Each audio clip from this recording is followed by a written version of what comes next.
Hi everyone. As many of you know, I have this amazing little dog that's in almost all of my Facebook Lives that I do about the food that I sell. She is definitely a special pup. She's probably standing right behind me. Oh, no, she's laying, waiting for her food. But I just had this feeling that I needed to make this video because there might be more people out there who have the same struggles but aren't really sure what to do about them.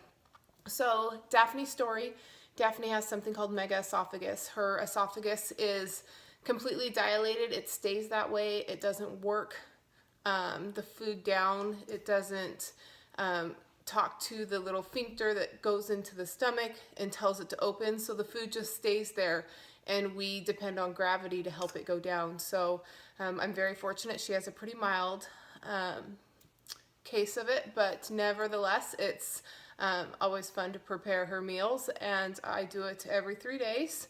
And I just wanted to show you what it looks like in case there's someone else out there that it can help, because I know that when we first found out, it was a struggle trying to figure out exactly what to feed her, how to feed her, and everything to do. So I'm just going to show you what we've done. It's worked really well for us, but one of the things, I spent a lot of time researching different dog foods, and instead of looking for like just the best ingredients in the world, I was actually looking for calories. My little one needed to gain weight, so she's super small. Today she's 42 pounds.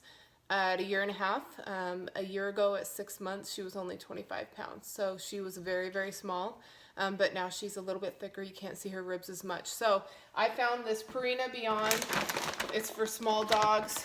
It was the highest calorie out of everything that I found that I was looking for. Since I take her food and I soak it overnight, this is what it looks like after it's been soaking in just water. It loses a lot of its. When she gets 2 cups of this, she's getting not as much stuff. So I like to add a little bit of rice milk. So I use the Costco rice milk, the most cost-effective milk that I have found. So I use this. During the summer, she's running a lot, so she's burning a lot more calories. So at that time, I'll add a little bit of coconut oil to it. Her stomach is pretty strong. She can handle it. If you notice that you're adding coconut oil and your dog's getting diarrhea, it's probably not a good idea. And again, remember, this isn't for everybody. This is just what I'm doing for my dog. So please keep all your negative to yourself. I'm just doing this as a positive note to see what I can do to help other people. So, and again, we've done this without a Bailey chair, which is something usually required. And I'm going to show you exactly how we feed her. So I just take and start my blender.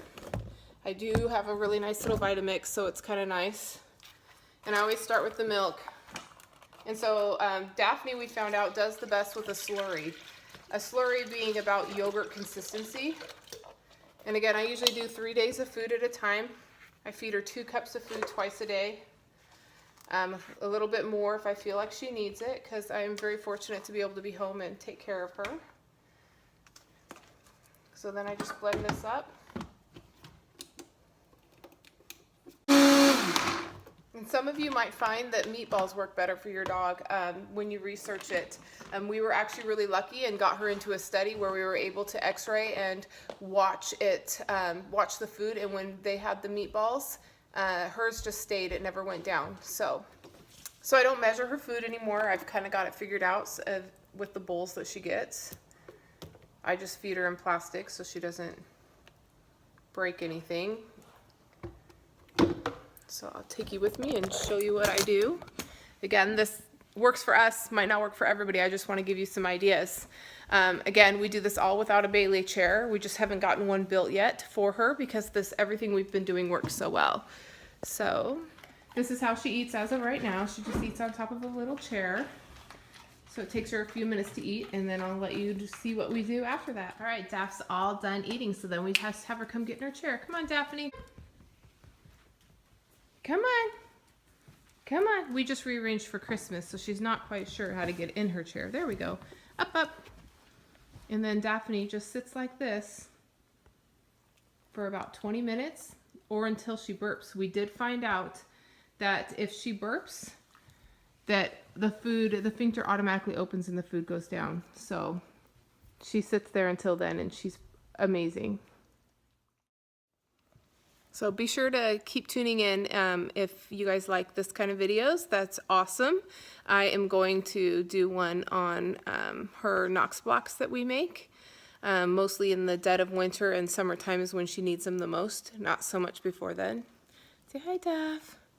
But as well as different treats that we found that we're able to give her.